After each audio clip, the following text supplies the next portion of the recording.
Reoviruses are a really unique group of viruses for a couple of different reasons. One, they're our first group of viruses that have a double-stranded RNA-based genome.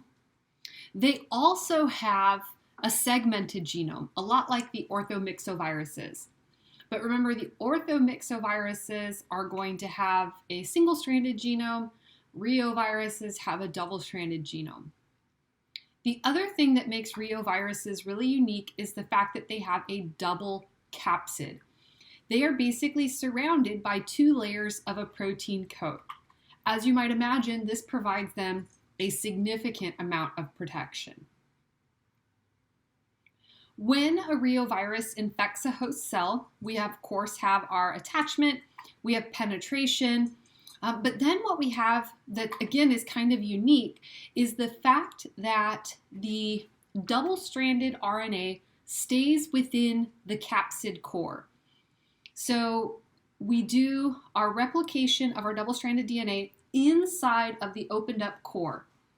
And the reason for this might be clear for those of you who've taken immunology.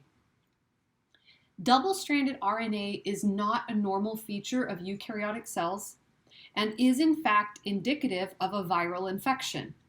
We could be talking about a single-stranded viral infection that has to use a double-stranded RNA molecule as a template for reproduction. Or of course, we could be talking about our reoviruses, which have a double-stranded RNA-based genome. So to a eukaryotic cell, double-stranded RNA signals there is a big problem. So what the virus tries to do is protect its genome as much as possible by hiding it from the toll-like receptors inside of the host cell. Then we have our regular assembly and release by cell lysis. The only reovirus that we're going to talk about today is going to be the rotaviruses. Rotaviruses are a really common cause of infant diarrhea, and they are very stable to environmental insults. That double capsid really helps them. They're resistant to detergents, pH changes, freeze-thaw cycles, and in fact, enzymes of the GI tract that break down proteins actually enhance the infectivity and the ability of these viruses to get into host cells. There are a number of different groups of rotaviruses, but human disease is generally caused by groups A, B, and C. REO, by the way, stands for respiratory enteric orphan viruses. So it's just this random group of viruses that all have the same type of genome. Rotaviruses can survive the stomach, particularly after a meal, so the pH of the stomach is really no match for that double capsid of the rotavirus. And approximately 8 or so hours after infection, we're going to have detectable levels of viral protein and RNA in cytoplasmic inclusions. So if you were to look at host cells under the microscope, you would be able to see that. During infection, we have really high levels of virus shed in the stool, up to 10 to the 10th, 10 billion virions per gram of stool. So maybe not quite as high as our noroviruses, where we can get 100 billion virions per gram of stool, but still very high. Inside of the intestines, a rotavirus infection generally leads to shortening of the microvilli and can also lead to infiltration of immune cells. When we have that shortening of the microvilli, that is what will lead to the decreased water absorption and then, of course, the increased diarrhea. They have one of their proteins, it's called NSP4. It actually acts a little bit like a toxin that leads to calcium ion influx and disruption of tight junctions. That can, again, lead to the influx of water into the intestines, leading again to diarrhea.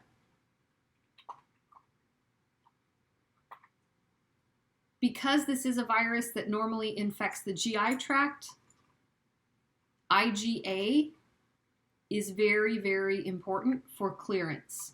So if you can have that antibody present in your gastrointestinal tract, it can really help clear out the rotavirus infection. Again, super, super common. 95% of children worldwide infected by the age of 5. Prior to vaccination, it was estimated that 80% of children within the US would have experienced the infection, with 20 to 50 deaths per year. So again, in the US, we had a little bit of a lower rate of infection.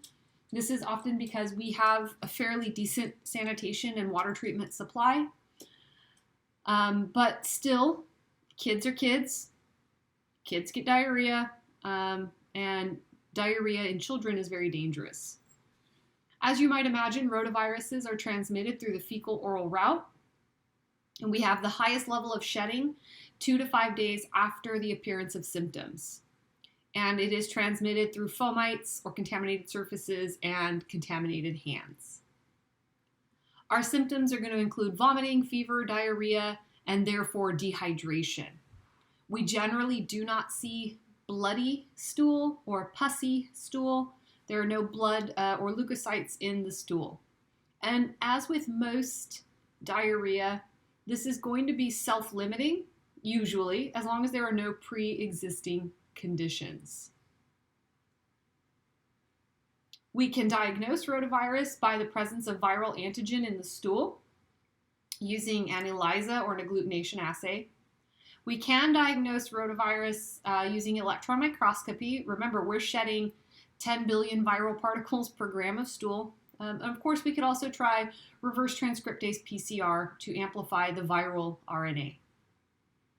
There is no antiviral therapy for rotavirus, so really all you would want to do is keep the patient comfortable. And when we're talking about children, you'll want to keep the child comfortable, try to keep the fever down, don't let it get too high, and of course you want to rehydrate that child. So Pedialyte, Gatorade, something to help them prevent dehydration.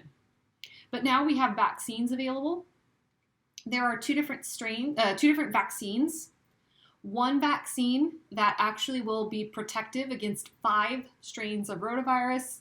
One vaccine that is protective against only 1 strain of rotavirus.